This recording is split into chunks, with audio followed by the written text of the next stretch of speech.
السلام عليكم ورحمة الله وبركاته كلانتي وعن ونكسن إذ الكيمبا أصحابتا أنكوبا هنا حاجة هودا صاحب يال سود وادا وحان مانتين كشيكين دونا شيكو آد عجيب sheekadan waxay ka bilaabi doontaa tayada iyo horumarinta naftaada ayay ka bilaabi doontaa ciwaankeeduna wuxuu yahay sidee ayaan ku noqon karaa qof guuleysta sidee ayaan ku noqon karaa qof guuleysta sheekada oo bilaabatana waa tana inaad wax walba hanato kuma timaado dheeldheel iska fadhi iyo wixii lamid ah ee waxay ku timaadaa juhdi iyo dadaal dheeraad ah waxaan ka wada markhaatinahay inaad wax cusub curiso waxay u baahan tahay inaad ka dhididsiiso maskaxdaada taasina waxay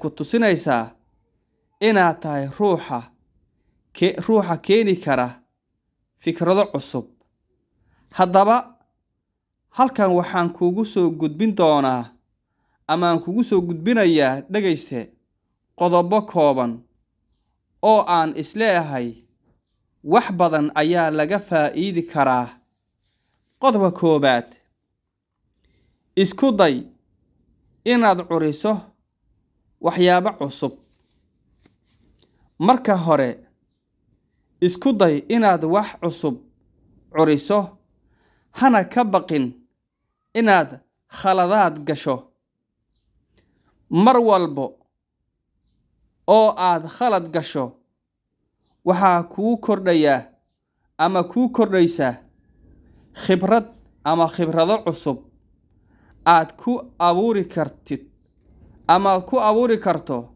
fikrado cusub isku day inaad wax abuuri karto waxyaabo badan tusaale ahaan markaad rabto inaad imtixaanka ka gasho kaalinta koobaad ama kaalin sare waxaad samaysaa dadaallo dheeraad ah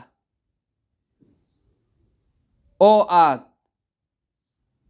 ku baadigoobayso ama aad sare u qaadayso sidii aad ku geli lahayd ama oga mid noqon lahayd kaalimaha ugu horeeya ama ugu sareeya maxaa yeelay qofku markuu imtixaan uu galayo wuxuu sameeyaa casharada ayuu diyaariyaa buug iyo qalin ayuu soo qaataa wuxuu fadhiistaa meel gaar ah buuqna aan lahayn ayuu fadhiistaa si uusan khaladaad uusan u gelin cashirka iyo nuxurka uu doonayana meel aysan ka soo laabanaynin uu ugu hubsado marka maadaama aad doonaysid in aad samaysid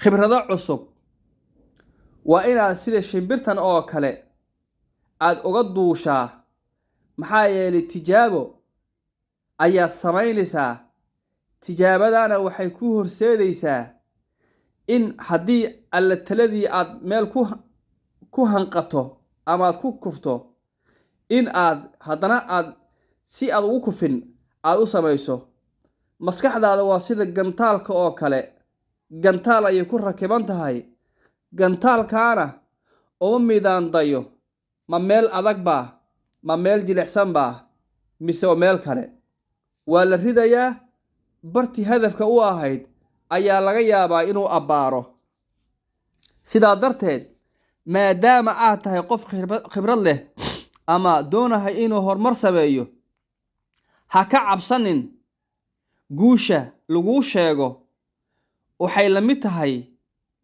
meel gebi oo dheer oo aan la gaari karin ayadoo ka lalaada ama ka lalmata waad laacaysaa waxaa suuragal ah inay kula jabto ood hoos ku tagto, waxayna u badan tahay in aad ka badbaadid. marka khibraduhu lagu sheego waa sidaas oo kale. tusaale ahaan, cunuga yarka ah marka ugu horreysa jilbaha ayuu ku istaagayaa oo ku gurguuranaya ama xabadka ku soo siqaya, jilbaha ayuu soo marayaa, wuu istaagay, wuu kufayaa, ismana dhiibayo, hore ayuu uga soconayaa ilaa uu markaa wixii uu doonahayay uu ka gaaro. sidaa darteed khibraduhu lagu sheegayo midna jaraanjarooyinka ugu hooseeya iyo qofna ku jabaa oo ku niyad jabaa, midna siduu usii kufahayo ayuu meesha figta ugu sarreysa ayuu gaarayaa. qodobka xiga, ha noqon qof ay maskaxdiisu iska fadhiso oona ay shaqaynaynin. waa inay maskaxdaada noqoto qof shaqaynahaya, maskax shaqaynaysa. maxaa yeelay biyuhu hadday meel iska fadhiyaan waxay aana u yihiin inay 3 nooc ka beddelmaan: urta inay ka beddelmaan, muuqaalkana ay ka beddelmaan, dhadhankana ay ka beddelmaan. maskaxduna waa sidaas oo kale. waxay u baahan tahay in la shiilo oo la karkariyo. ha isku day maskaxdaada inay ahaato mid fadhida oo meel uu iska yururta oona shaqaynaynin. ha noqon qof ay maskaxdiisu fadhiso. waxaan ula jeedaa mar walba isku day inaad samayso ama ay samayso maskaxdaada waxyaabo waxay ku firfircoon tahay oo ay jeceshahay. waa inaad kaga shaqaysiisaa ku firfircoon tahay. iska ilaali inaad noqoto ruux aan dadaalaynin ee keliya riyooda. maxaa yeelay riyadu waxay u baahan tahay inaad dhaqdhaqaaq la timaado. noqo qof ay maskaxdiisu furan tahay. wax kastoo uu la kulmo, maxaa yeelay wax kasta oo uu lagu sheego ha ka eegin dhanka xun, ha ka eegine ka eeg dhanka wanaagsan. tusaale ahaan, saaxiibka haddii uu kuu sheego ra'yi ama fikrad aad ku qanacsan tahay, ka eeg dhanka wanaagsan adiga oo ka fogaanaya wax walba oo ku tusi kara aragti xun. maxaa yeelay waxaa la rabaa tafaa'ul xasana in aad la timaado ayaa lagaga baahan yahay. maskaxdaaduna waa inay wax wanaagsan ay aqbashaa. ka fogow qofka xaasidka ah, waayo waxaad ka dhaxli kartaa niyad jab aan wanaagsanayn inaad ka dhaxasho ayaa la arkaa. marka qofka xaasidka ha isaga sheegin fikradahaad u baahan tahay.